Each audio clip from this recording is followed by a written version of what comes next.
Good evening, everyone. What you're about to listen to is an audiobook that I recorded of a short horror story that I asked OpenAI's o1-Pro model to write a couple of months ago. And it's this story it came up with known as The Star Eater. It took about 6.25 minutes to write this story.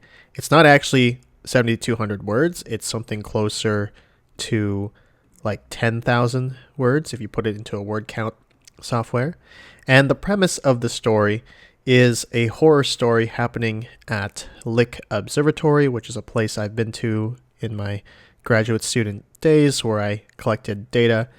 And this is a short story that I actually started to write a few years ago. I never got around to actually writing it, but I started with an introduction, and I decided to give ChatGPT or OpenAI o1 this introduction, and I just told it to continue where I left off and write it sort of in the style of Stephen King. So anyways, this was the background to this prompt, and I'm not going to claim that The Star Eater is some Pulitzer Prize winning novel or anything like that, but it was still a very interesting story to read, which is why I went through the trouble of making an audiobook. I'll also share the chat here so you can read along as I am narrating the story. I hope you enjoy it, and let's begin. The Star Eater, Chapter 1, Shadows on the Dome. The digits on Max's watch displayed 11:55 p.m. 5 minutes to midnight, and the hum of the historic Shane 120-inch telescope hung in the air like a tensioned wire. Max swallowed hard, the dryness in his throat almost painful. 4 hours into his shift, and he was already the limit of his stamina. Yet he knew there would be no respite soon. This was Lick Observatory, perched atop Mount Hamilton like a lonely sentinel. No neon lights, no rolling car headlights, no horns blaring to remind you that the city of San Jose sprawled below. Here, only darkness and the brilliant punctures of light in the sky.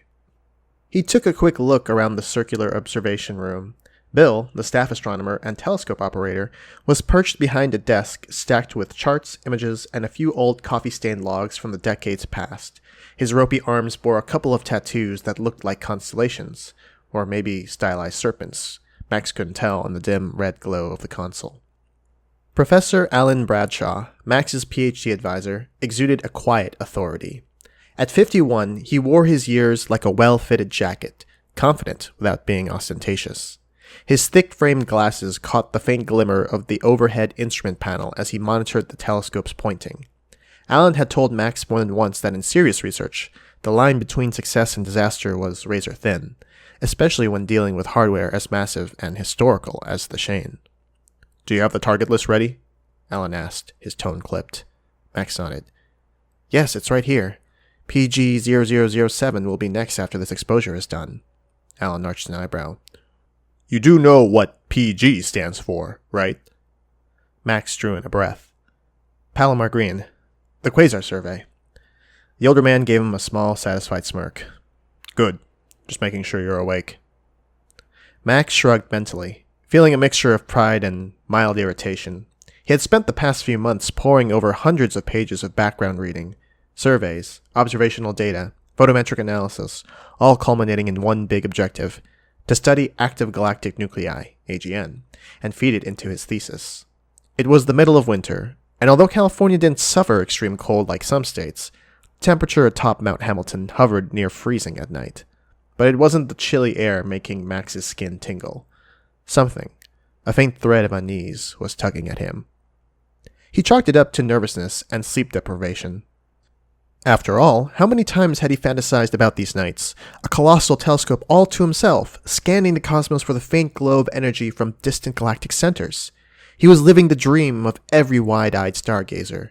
Yet, inside that dream, he felt a trickle of doubt. He glanced around the dome. The interior was cavernous, the walls steeped in history. Generations of astronomers had watched the swirl of the Milky Way from here.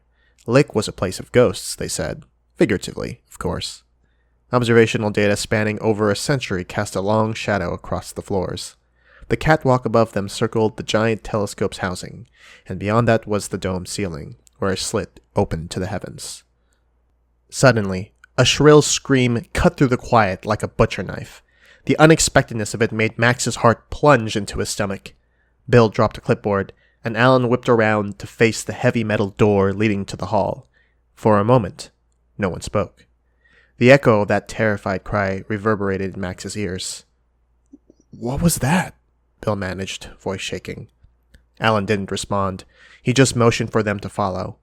Max felt himself moving on autopilot, still clutching the remote control for the telescope. They slipped out the door into the corridor. The overhead lights flickered once. Then everything went dark. The faint whir of the fans died, and the beep of the control console silenced. Darkness engulfed them. Pure, absolute darkness.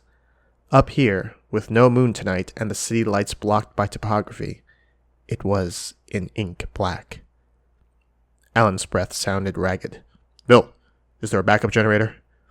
Yes, but it's in another building. I'll have to check the fuse box first, though." They fumbled their way along the corridor, the narrow beams of their flashlights jittering across the worn floor. The smell of old metal and concrete seemed to intensify. Max noticed his own breath, short and panicked. He forced himself to swallow, to stay calm. They navigated the corridor, the red emergency lights flashing sporadically. In a place so reliant on power for sophisticated instruments, a blackout was a deadly blow. The corridor led them toward the small staff lounge and a tiny kitchen where coffee was brewed in massive quantities to fuel night observers. As they neared the doorway, Bill's flashlight beam caught something on the floor. A sprawled figure, legs twisted in an unnatural angle, arms outstretched. There was blood glistening on the tile. Max felt his stomach churn. 100 possibilities rushed through his mind. A fall? A medical emergency? A freak accident? He stepped closer, and his gaze met a sight he would never forget.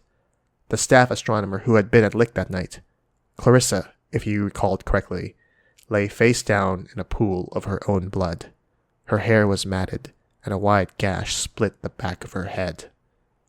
Alan made a strangled sound. Bill inhaled sharply, lowering the beam as if not wanting to witness more of the carnage. "What happened?" Bill whispered. Max could barely think straight. The flicker of the flashlight created dancing shadows over her body, making it look even more grotesque. Her lab coat was soaked, her ID badge lying cracked on the floor.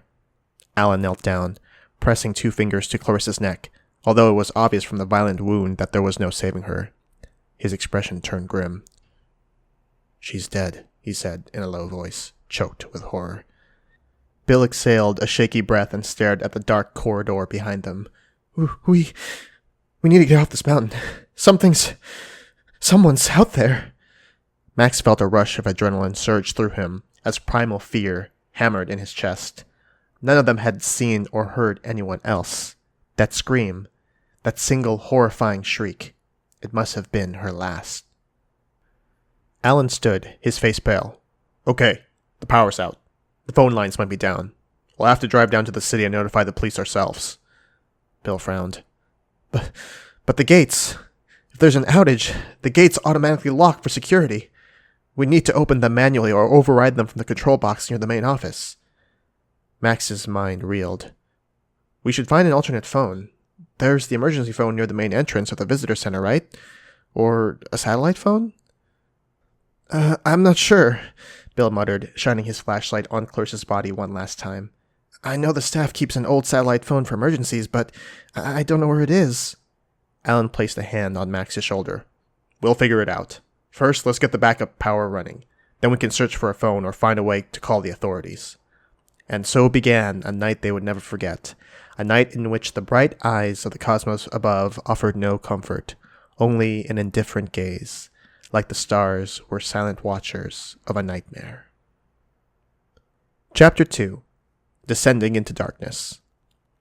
They left Clarissa's body in the kitchen, covering it with a spare tarp from a supply closet. It felt cruel, but there was nothing else they could do. Bill insisted they preserve the scene for the police.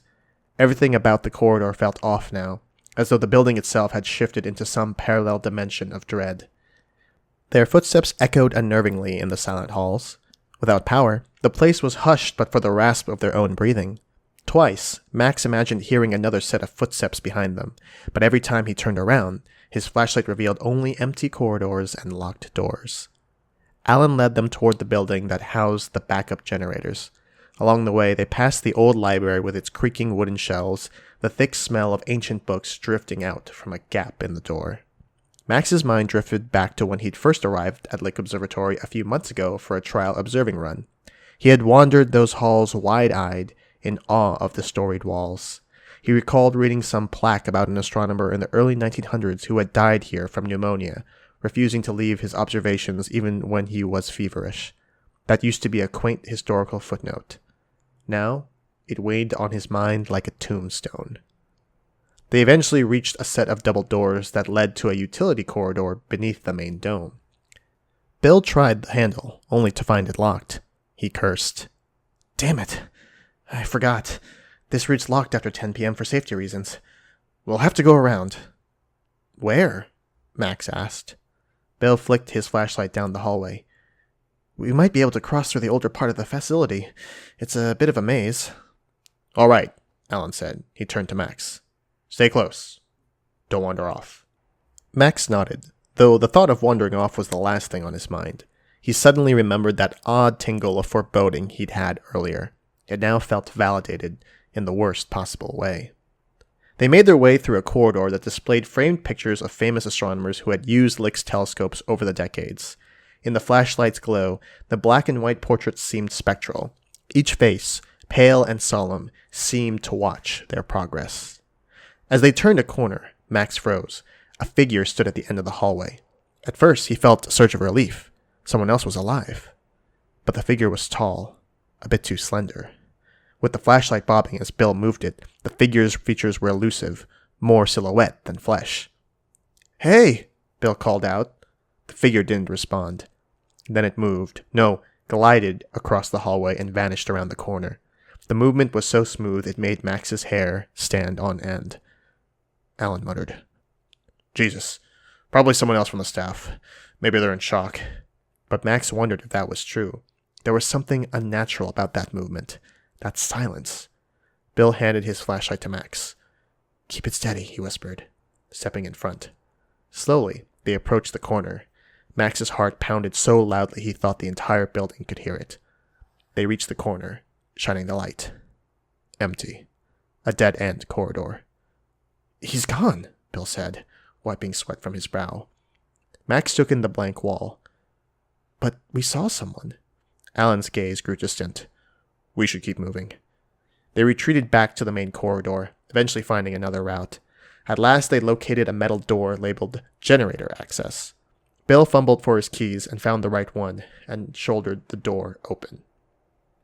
Inside, the darkness was thick as pitch. The air smelled like grease and old engines. Their flashlight beams revealed a compact room with a diesel generator in the center. A few tools lay scattered on a workbench. Bill ran his fingers along the generator's panel. "It's on standby, but it's not powering anything. Could be the transfer switch is out, or the fuel line is blocked. Let me check." Alan and Max hovered nearby, scanning the darkness. Max couldn't shake the feeling that they were being watched, that if he turned his flashlight too quickly, he might catch a glimpse of something lurking behind a crate or peeking from a corner. Bill opened a side panel. "Well, there's your problem. The switch is flipped off." "Off?" Alan repeated, sounding suspicious. "As in, someone turned it off deliberately?" "It could be malfunction," Bill said, swallowing. His face was ashen, though. He flipped the switch back on, turned a key, and the generator sputtered. For a moment, hope flared in Max's chest. The machine chugged, then roared to life, bathing the room in flickering emergency lights. A moment later, they heard a distant hum echo through the complex as critical systems sprang online. "Good," Alan said. "Now we can see what the hell is going on." They headed back into the hallway, which was now lit by dim overhead bulbs running on emergency power. The atmosphere was no longer one of absolute darkness, but the half-light felt even more surreal. Shadows were deeper and somehow more suggestive. "This isn't full power, though," Bill noted, striding along. "We need to check the main breaker in the control room. If everything's okay there, we can get the entire site back online." Alan paused. "Let's do that. Then we'll call the police and get them up here." They moved back toward the building's central office. Each step felt heavy. Max's mind replayed Carissa's lifeless body and that silent figure from the hallway. Fear gnawed at him. They passed by the staff lounge again. The door was open.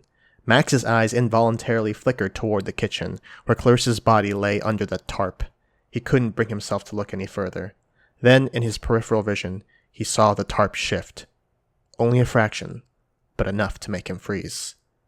Alan and Bill were already ahead, their footsteps echoing into the distance. Max swallowed. Is it my imagination? He wondered. The tarp lay still. He hurried to catch up. The corridor led to a large pair of double doors labeled Control Room. Bill used his keycard, but a red light blinked on the reader. Still no main power. He sighed. Let me see if my skeleton key can... That scream came again, high-pitched but strangled. It echoed from behind them, from somewhere near the dome.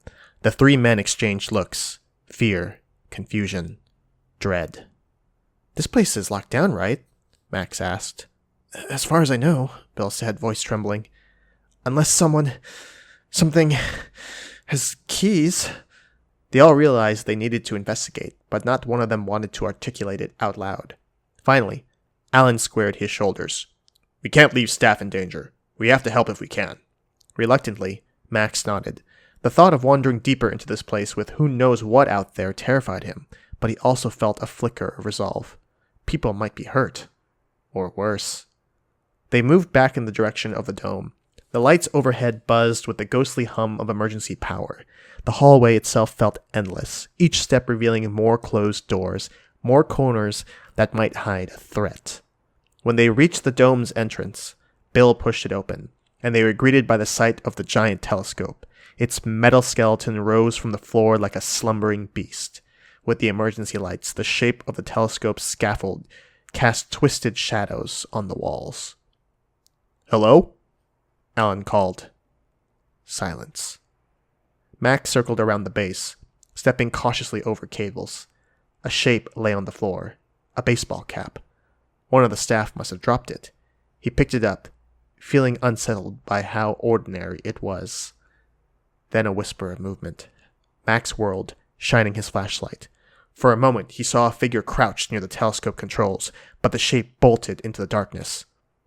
Stop! He shouted, his voice cracking with fear. The figure didn't stop. It darted behind the mechanical pedestal that held the telescope's main axis. Bill and Alan dashed over, but when they got there, the space was empty. They spun around, searching every corner. Empty. Max's throat felt tight. This is impossible. Alan put a trembling hand on his forehead. Could be the adrenaline. We might be seeing illusions. This place can do that to your mind, especially if you're already on edge.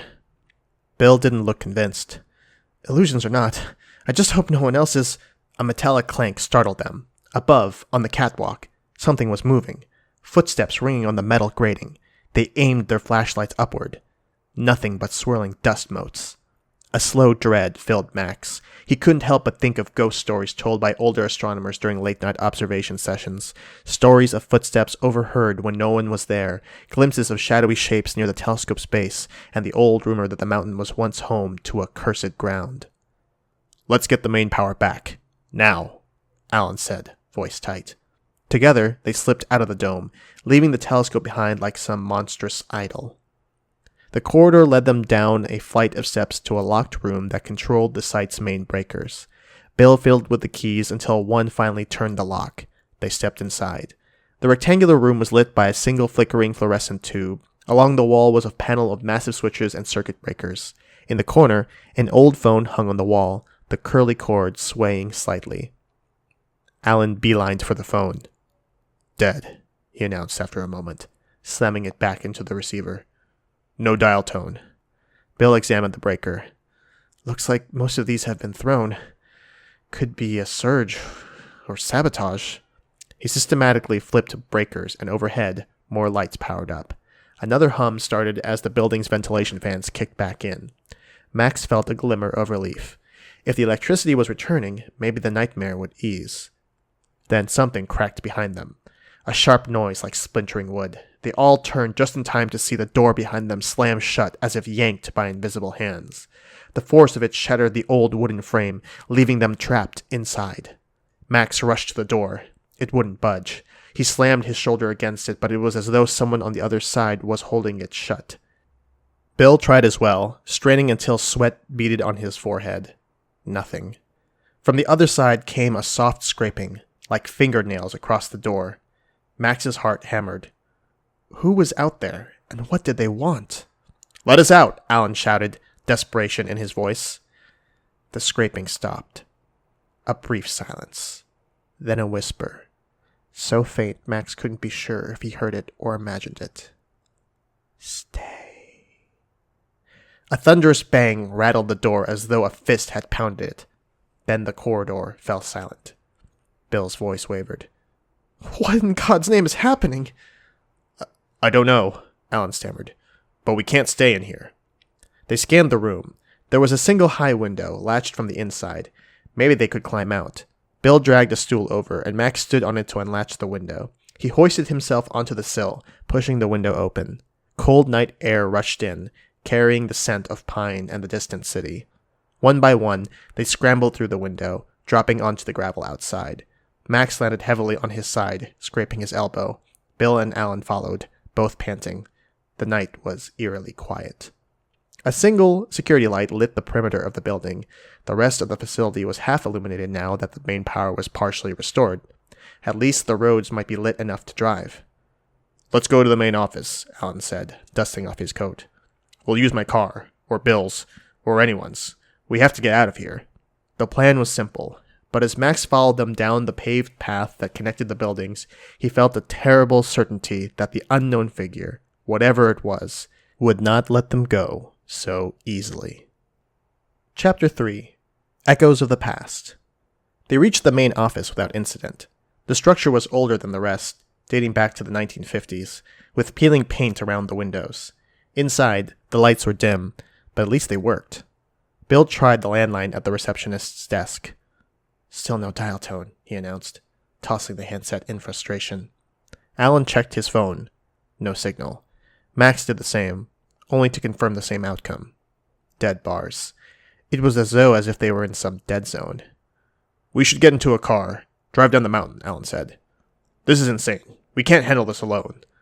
The trio headed to the parking lot, only to find the main gate sealed shut, an enormous iron barrier that blocked the winding road down the mountain. Alan tried the electronic keypad. Dead. "Damn it," Bill hissed.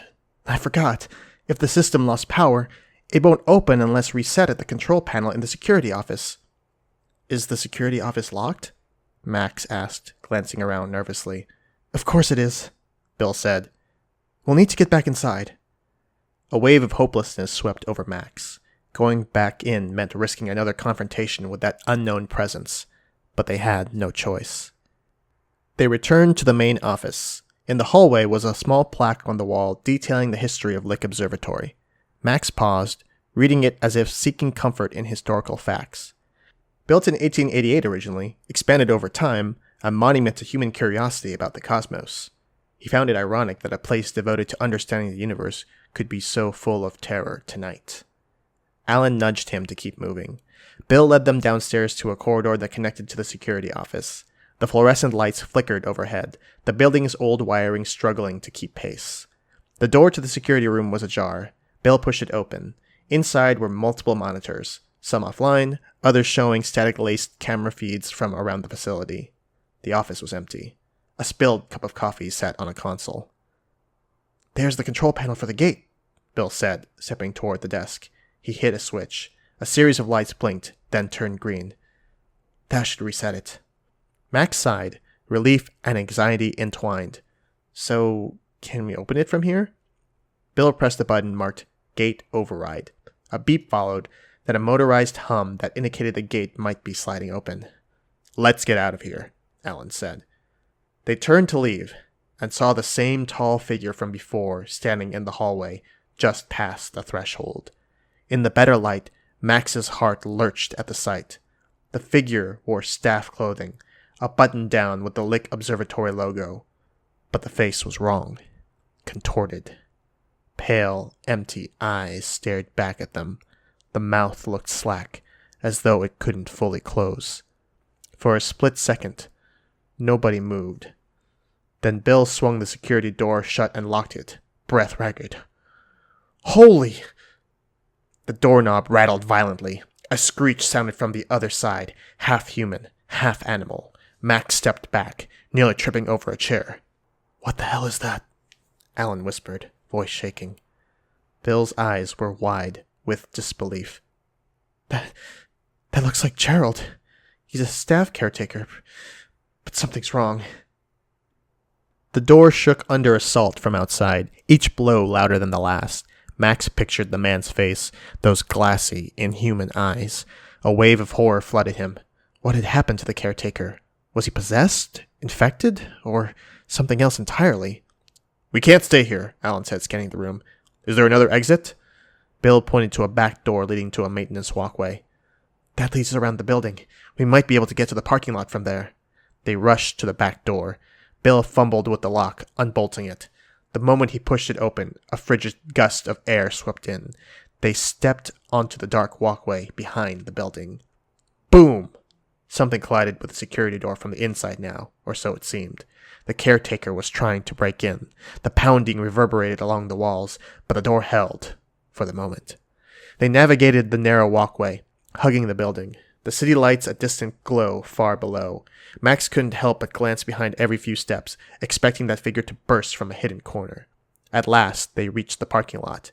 The gate at the far end was open now. The beam lifted. No sign of the caretaker. No sign of anything. Alan broke into a jog, heading straight for his car. Max followed, feeling a shred of hope. They could finally get off this cursed mountain, call the authorities, get help. Then Max heard it. A woman's scream, echoing from somewhere near the dormitory building. Another staff member? Another victim? He froze in mid-step. Someone just screamed. Alan glanced at him with pained indecision. Bill muttered, God, I heard it too. What do we do? Max asked, heart pounding. Alan hesitated. We can't just leave if there's someone alive in there. Bill looked at the gate, then back at the dormitory. We go. We do a quick check. Then we come back and drive down. Quickly. Max understood the risk, but he also felt that urge to help, that sense of duty.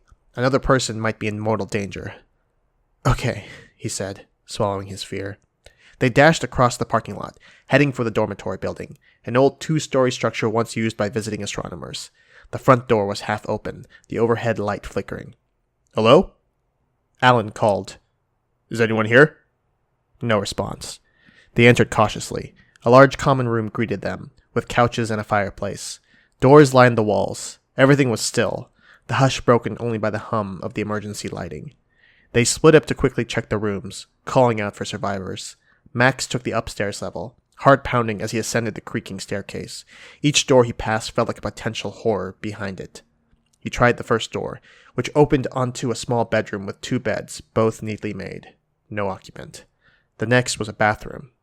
Empty. At the end of the hall was a locked door. He knocked. Hello? No answer. Max pressed his ear to the wood, hearing faint sobbing. Is someone in there? He said urgently. A muffled voice answered, trembling. Who is it? I'm Max. I'm a grad student here with Professor Bradshaw. Are you okay? The voice whimpered. I don't know. I heard whimpering, and then I heard footsteps. Heavy ones. I locked myself in. I don't know what's happening. Open up, Max pleaded. We're getting out of here. After a moment's hesitation, the lock clicked, and the door opened a crack. A young woman's face peeked out, a researcher Max recognized from earlier in the week. Named Dinah or Dina. Her eyes were red from crying. She let him in, shutting the door behind them. The room was another small dorm bedroom. She had shoved the dresser against the window, apparently in panic. Max spoke gently. We're leaving. The gate is open now. But we heard screams. Are you hurt? She shook her head. I'm just scared. The lights went out. I heard Clarissa scream, and then something pounded on the door. I thought it was over for me. Come with us, Max said, placing a reassuring hand on her shoulder. We have to leave now.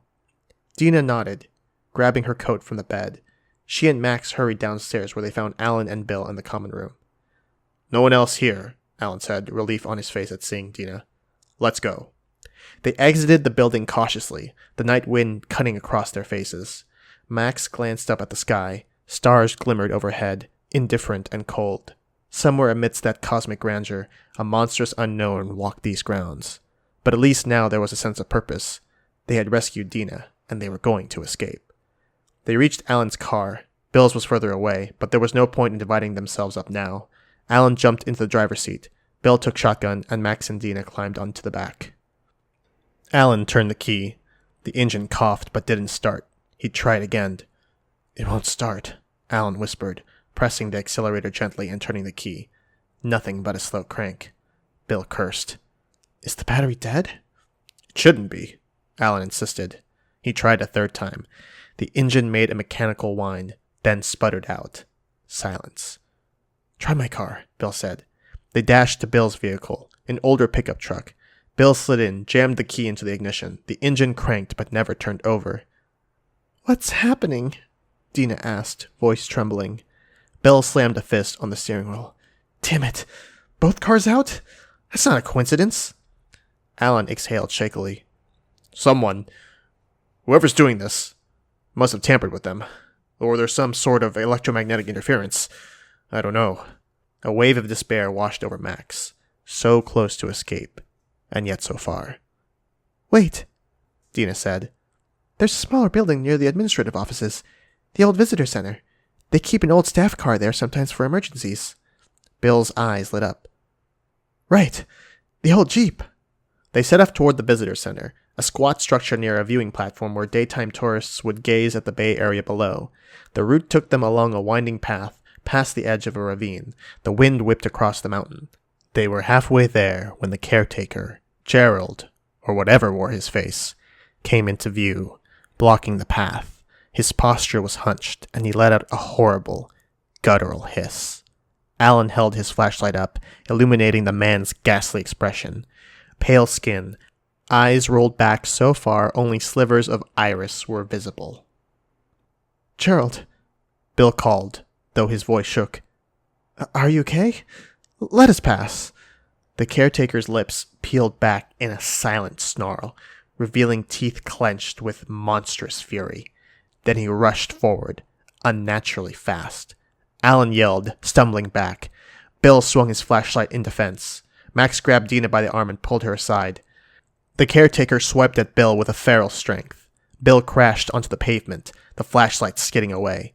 Max's heart hammered. Something was undeniably wrong. This wasn't just a deranged man. The caretaker's movements were more akin to an animal. His limbs seemed to jerk at odd angles, as though guided by an unseen puppeteer.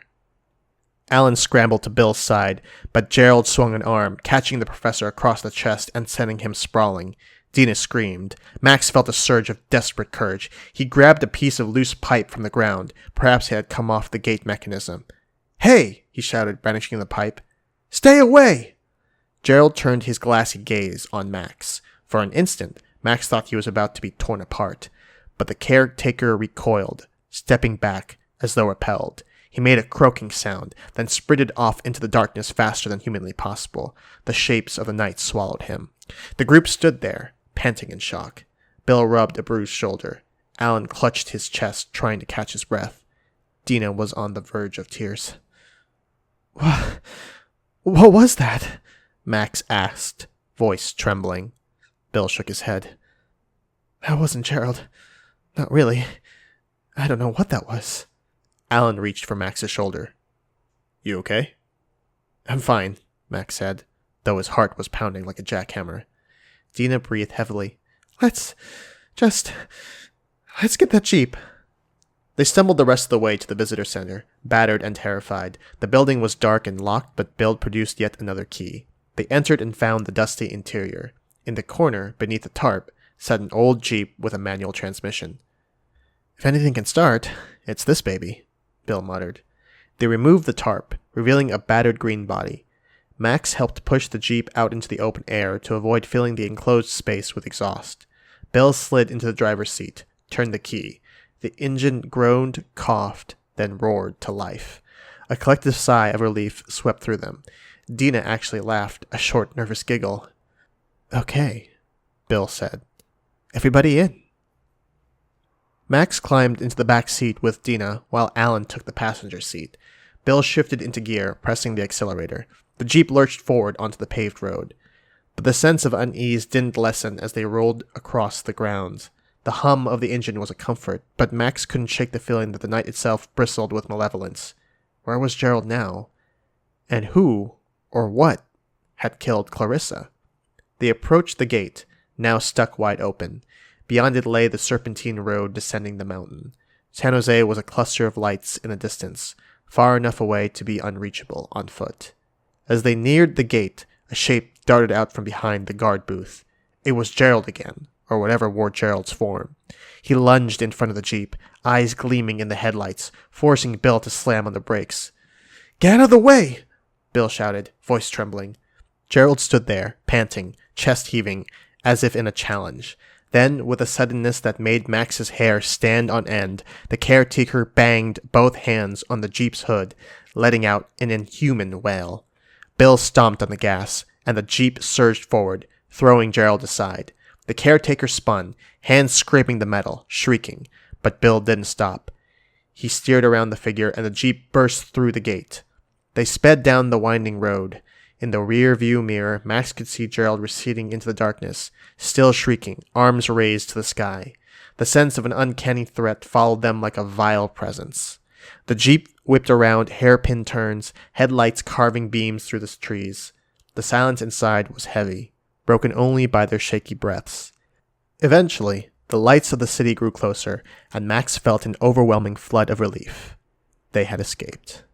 Or so he thought. Chapter 4. The Long Road to the Truth. They reached the base of Mount Hamilton, adrenaline still surging. Bill parked near a gas station that was closed for the night. The group stumbled out, checking phones. At last, they had signal. Alan immediately dialed 911. The conversation was terse, describing the situation.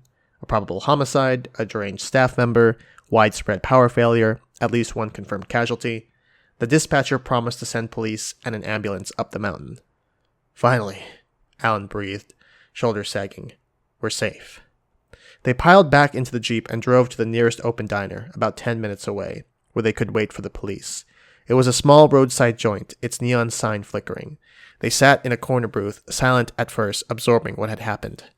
Eventually, Bill rubbed his temple. "I can't just sit here. I've worked at Lick for 20 years. I've never seen anything like this." Dina stared into her lukewarm coffee. "Clarissa's dead. Possibly others too. God, I can't get that image out of my head." Max swallowed a lump in his throat. "Who or what did that to her?" Alan exhaled, removing his glasses to rub his eyes. "I don't know, but I can't help thinking there's something bigger going on. Power grids don't just fail. Cars don't all go dead, and people don't turn into monsters without reason." Bill frowned. "You're saying we might be dealing with something unnatural?" Alan hesitated. "I've read some legends about Mount Hamilton. Before the observatory was built, local tribes had stories about malevolent spirits in these hills. Then there are the lesser-known diaries of some old astronomers, stories of odd illusions, nighttime apparitions. I always wrote them off as folklore." A chill ran down Max's spine. "Are you suggesting we encountered some manifestation of that?" "I don't know what I'm suggesting," Alan said, voice trembling. "But everything we witnessed, it felt orchestrated." Dina asked, "Do we have any reason to believe it's tied to our observations tonight? Maybe the quasar we were looking at, some cosmic phenomenon?" She laughed nervously at the absurdity of it. Max recalled the earlier part of the night, PG0007, an active galactic nucleus. High-energy photons traveling eons to reach them. The idea that it could have any link to this horror seemed bizarre. Yet, the entire night was bizarre. They lapsed into silence again, the hum of the diner's old refrigerator oddly comforting. Outside, a few cars passed by, their headlights sweeping across the windows. It felt surreal that somewhere, life was going on normally. After about half an hour, 2 squad cars and an ambulance flew past, sirens wailing, heading up the mountain road. Alan paid the check, and they followed the convoy in the Jeep, though they kept a cautious distance. Part of Max wanted to run as far from Mount Hamilton as possible, but another part felt drawn back, compelled to understand. At the observatory gates, the police had set up a checkpoint. Red and blue lights strobed across the asphalt. An officer waved them through after Alan explained who they were. Past the gate, more emergency vehicles dotted the main parking lot, their lights illuminating the old buildings. As they stepped out of the Jeep, a tall police officer approached. "Dr. Bradshaw, right? I'm Sergeant Vasquez. You reported a homicide?" Alan nodded. "Yes. Staff astronomer Clarissa is dead. We saw her body in the kitchen. But there may be others. And there's a caretaker named Gerald who attacked us. He's not himself." The officer motioned to a cluster of colleagues. "We're securing the area now. Do you know how many people are unaccounted for?" Bill shook his head. "Could be at least 6 or 7 staff on site tonight. That includes night custodians, some astronomers, and a couple of visiting researchers, but I'm not sure of the exact count." Vasquez led them toward the main building. Police had already set up a perimeter. An ambulance crew wheeled in a gurney, presumably to retrieve Clarissa's body. A radio crackled with reports of all clear in certain corridors. Max hung back, watching. He could see tension on every officer's face. This was not a typical crime scene. Something deeply wrong lingered in the air, like a psychic residue. Suddenly, a blood-curdling scream tore through the night, sending the officers into a scramble. The cry came from behind the dormitory building. Flashlight beams bobbed as several officers sprinted toward the sound. Max felt dread coil in his stomach. Alan looked at him, eyes bleak. "Stay with the police. Don't wander off." But Max couldn't stand idly by. He rushed after the officers, Bill and Alan at his heels, Dina following close behind despite her trembling. They rounded the corner of the dormitory to a small alley. There, 2 officers were struggling with a figure on the ground, a staff member pinned face down, foaming at the mouth, eyes rolled back. The man raged with terrifying strength, nearly overpowering the 2 officers. Max recognized him as Philip, another caretaker. He was slender, but he fought like a cornered animal, letting out guttural snarls. One of the officers yelled for backup. The group arrived just as more officers converged. They managed to subdue Philip with handcuffs. One officer shouted, "Watch out! He's biting!" Philip snapped his teeth, lips flecked with foam.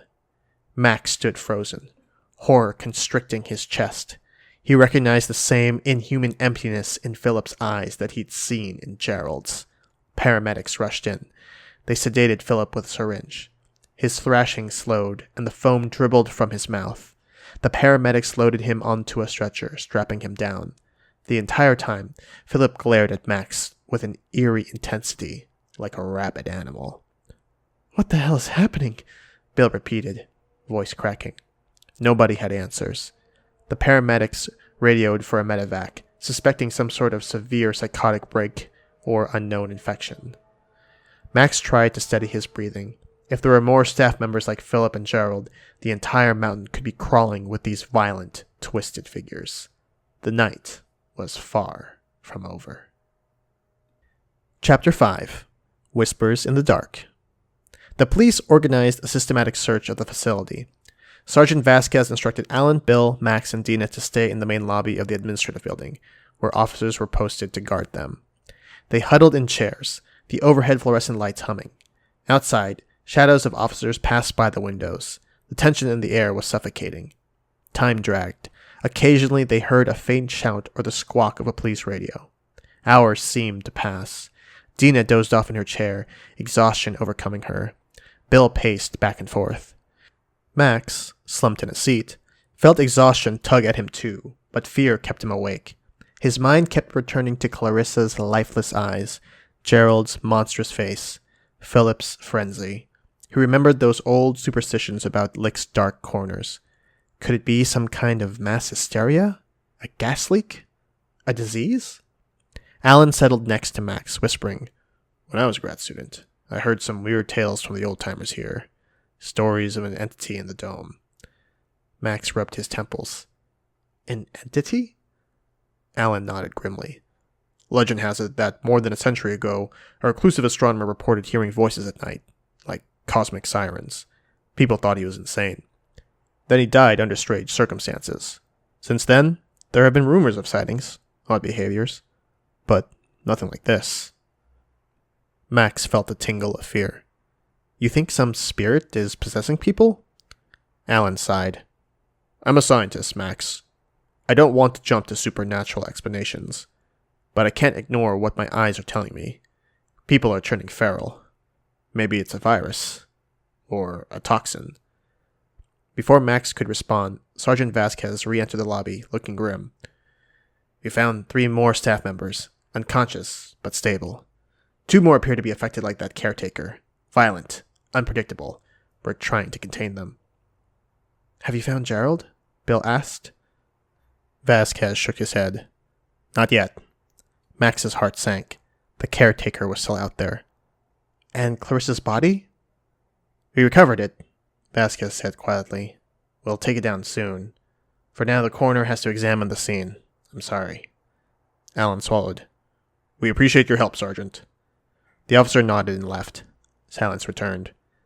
They spent another hour in anxious waiting. Finally, dawn began to break. Pale light seeped through the windows, painting the corridors in a gold-gray hue. The promised rescue from the night's horrors didn't feel as comforting as Max had once hoped. Dina stirred, rubbing her eyes. Bill yawned.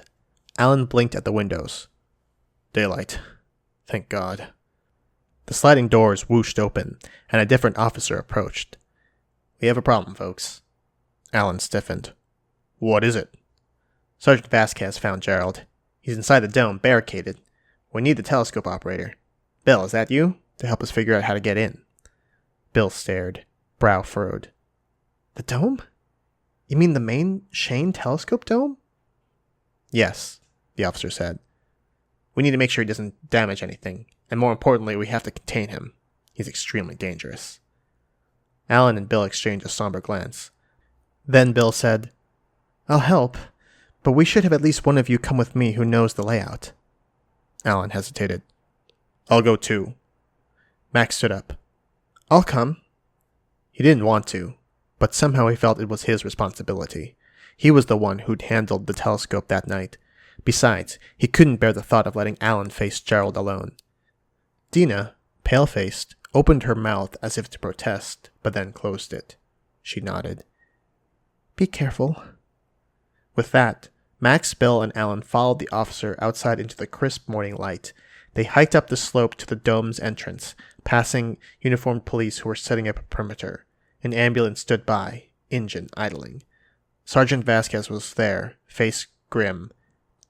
We have him cordoned inside. He won't respond to negotiation. He attacked 2 of my officers who tried to get in. Bill grimaced. There's a side entrance we can use, but we'll have to be careful. The catwalk is a hazard if he's waiting up there. All right, Vasquez said. We'll cover you as best as we can. If you can find a way to reason with him, do it. Otherwise, we may have to use force. Alan set his jaw. Let's go. They entered the dome through a secondary door. Inside, the massive telescope loomed, silent and imposing in the morning light filtering through the open slit in the roof. Their footsteps echoed on the metal floor. The place looked the same as it had hours ago, yet everything felt changed. The intangible presence of dread lingered like a poison in the air. Bill led them around the circumference of the dome, scanning for Gerald. The caretaker was nowhere in sight. An officer followed, weapon drawn, though the tension in his eyes suggested he was no more comfortable with this than they were. Max's heart thudded. He half expected Gerald to spring from behind the telescope mount, but the caretaker didn't appear. They reached the control console, which was flickering with partial readouts. Bill frowned at the console. He might be up on the catwalk. Alan gestured to a narrow staircase. We'll check. The officer nodded, and they ascended. The metal steps vibrated with each footfall. Max fought vertigo. From the catwalk, he could see the entire dome, the telescope's giant mirror housing below.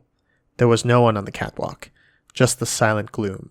Max exhaled, trying to calm his nerves. Suddenly, the officer's radio crackled.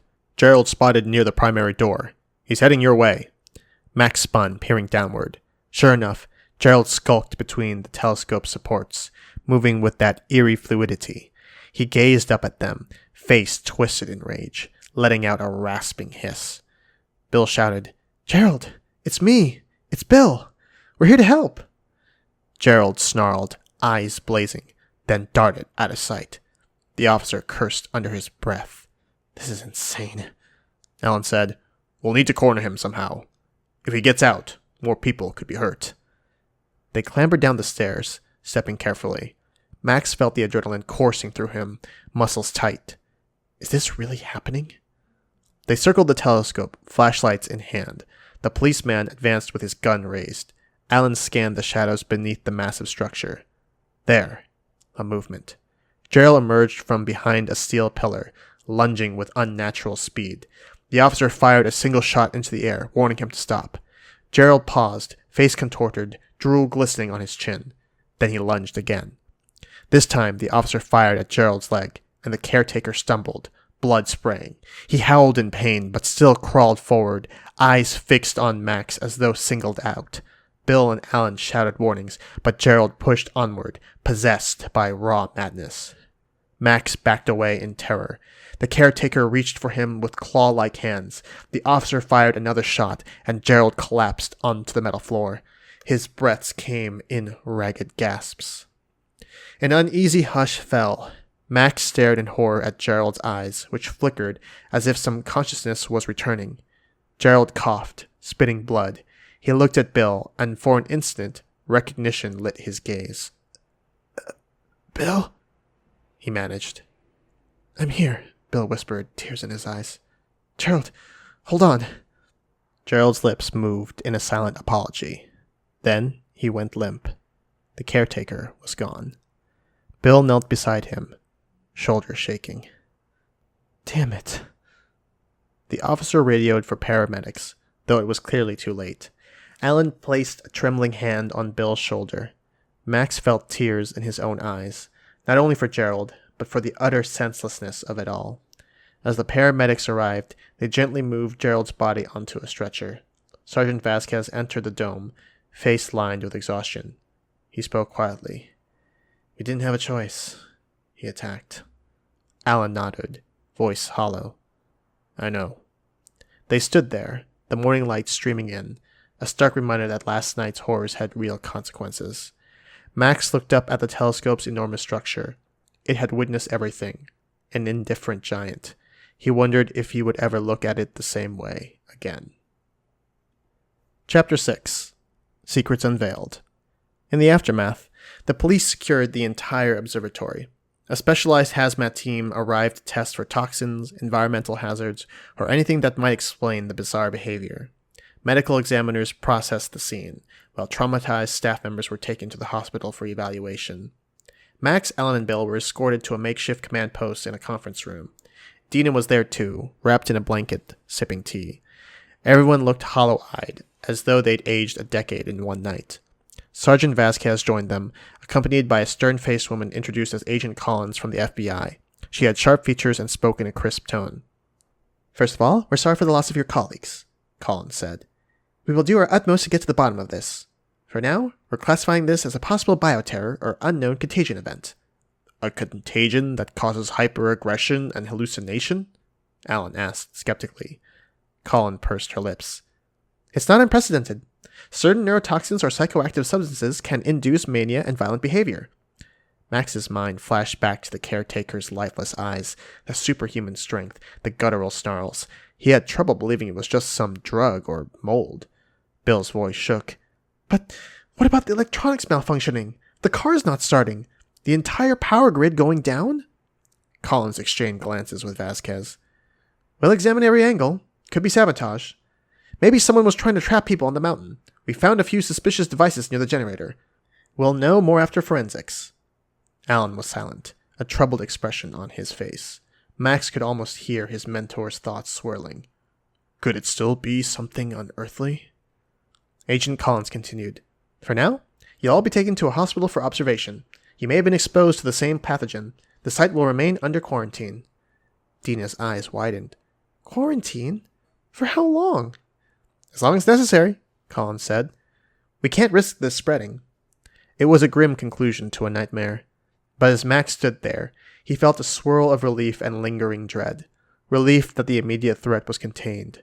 Dread that the real explanation might remain hidden. Chapter 7. Confronting the Unknown. 2 weeks passed. The events at Lick Observatory made headlines across the country.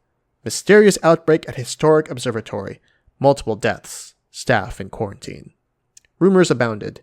Chemical spill, secret military experiment, even talk of alien influence. Max found himself in a hospital isolation unit with Dina, Bill, and Alan. They underwent countless tests. Blood draws, scans, psychological evaluations. The doctor found no sign of any infection or toxin. Physically, they were perfectly healthy.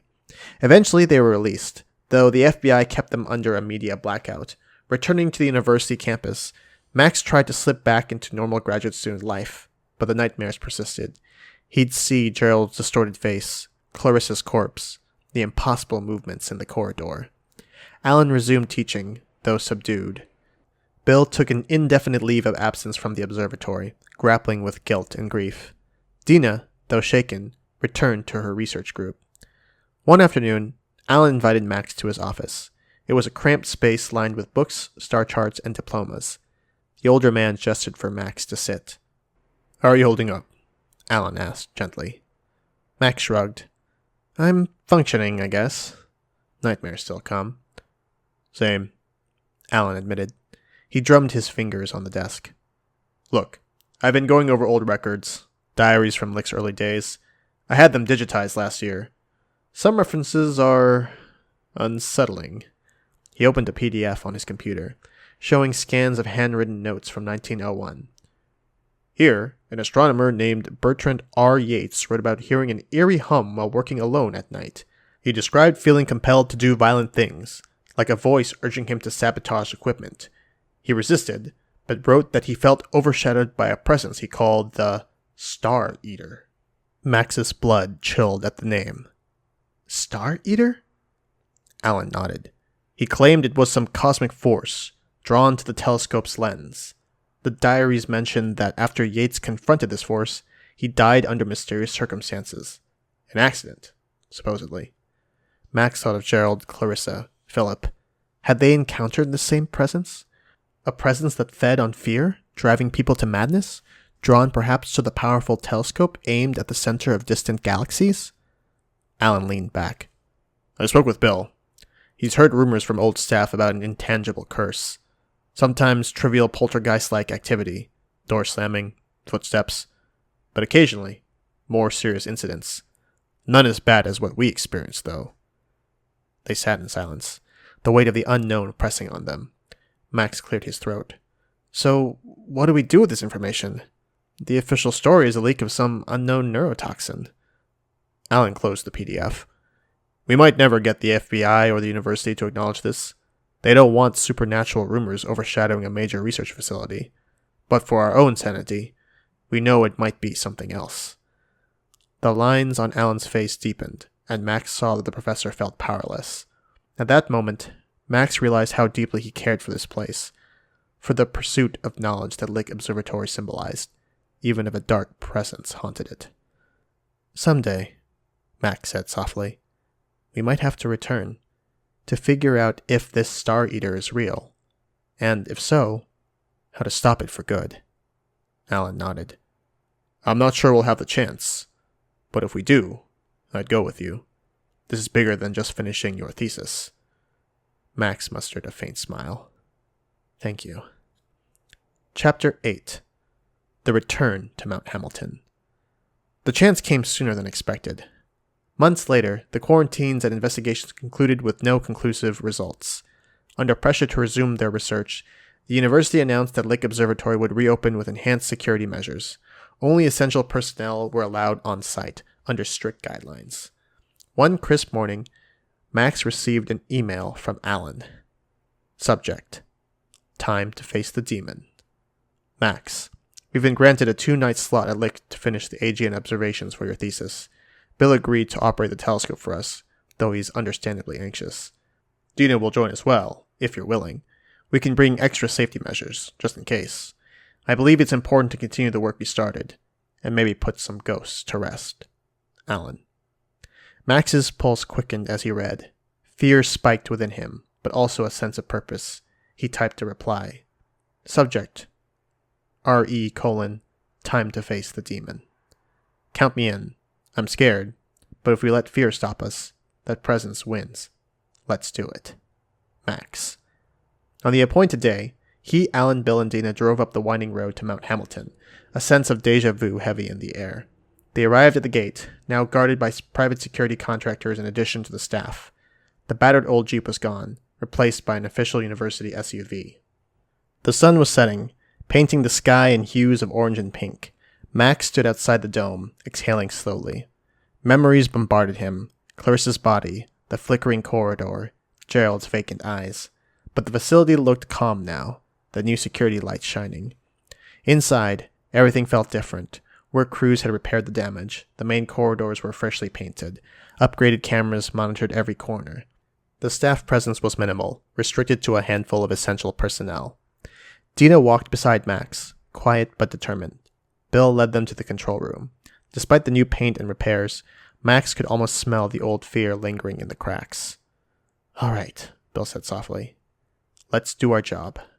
They powered up the telescope, calibrating instruments, aligning mirrors. The night sky was clear, a perfect dome of stars. Their target was the same quasar survey, the Palomar green objects. Max looked at the 120-inch Shane telescope, no longer just an instrument of wonder, but also the stage of unspeakable horror. He felt a mixture of dread and defiance. Alan placed a hand on his shoulder. "Remember, you were born for this, Max. The cosmos can be frightening, but it's also the frontier of discovery. Don't let fear overshadow that." Max nodded, moved by the words. "Thanks, Professor." They began observations, the telescope silently rotating to its first target. The feed on the computer displayed real-time data. Dina monitored the spectrograph, Bill handled the controls, and Alan assisted Max with analyzing the incoming data. Hour by hour, the night wore on without incident. No flickering lights, no screams, no hideous figures prowling the corridors. Just the deep hush of a functioning observatory. They even took a short break to sip coffee in the lounge, the same spot where Clarissa's body had once lain. The memory hurt, but they honored her with a moment of silence. Late into the second night, while collecting data on a faint quasar, Max gazed at the monitor. The spectral lines danced, revealing the characteristic emission of an AGN, light that traveled billions of years to reach them. He felt a surge of awe.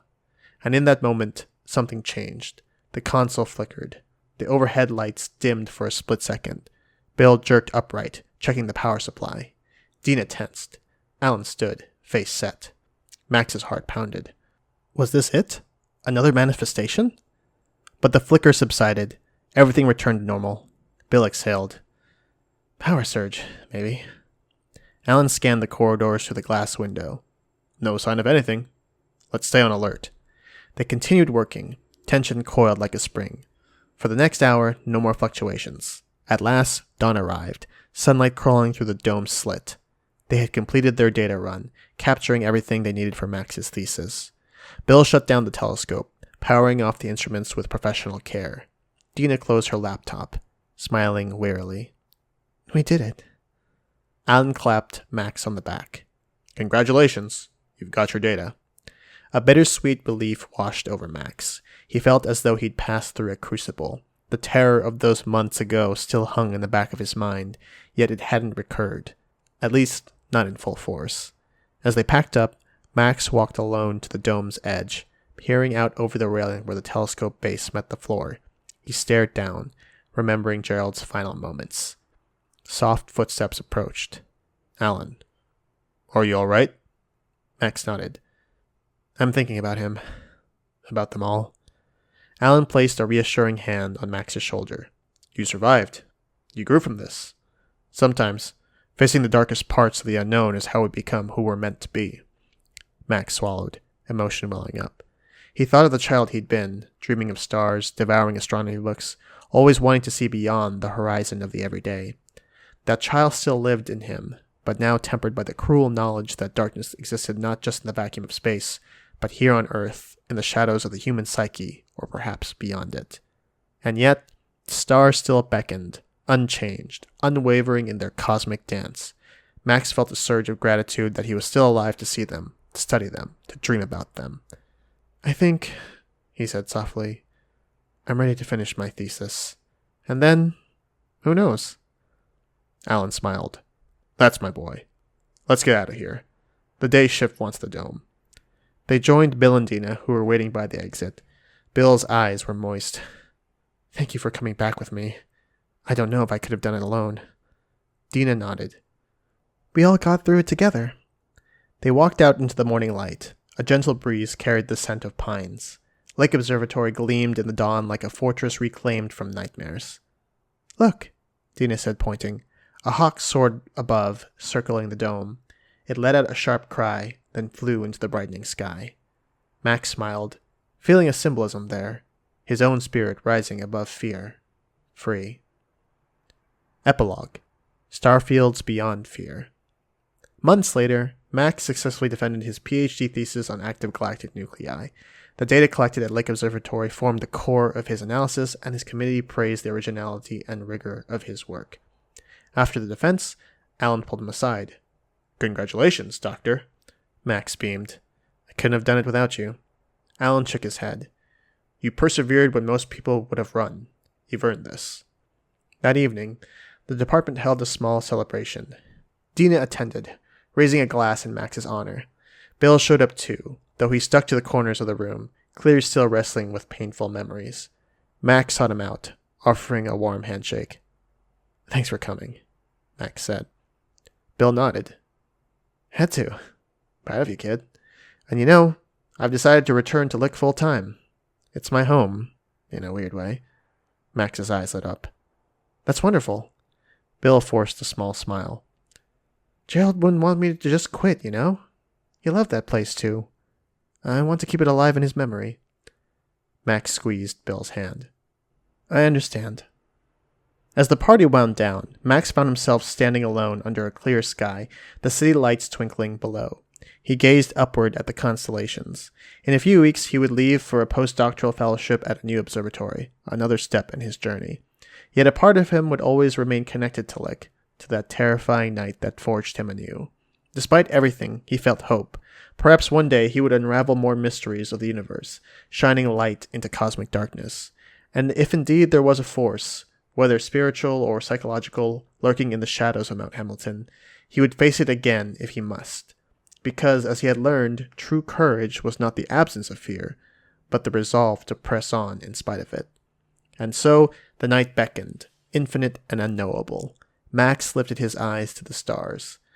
They shimmered, ancient and silent witnesses to all human triumphs and tragedies. In their steady glow, he found comfort, remembering Alan's words. Sometimes, facing the darkest parts of the unknown is how we become who we're meant to be. In that timeless moment, he understood.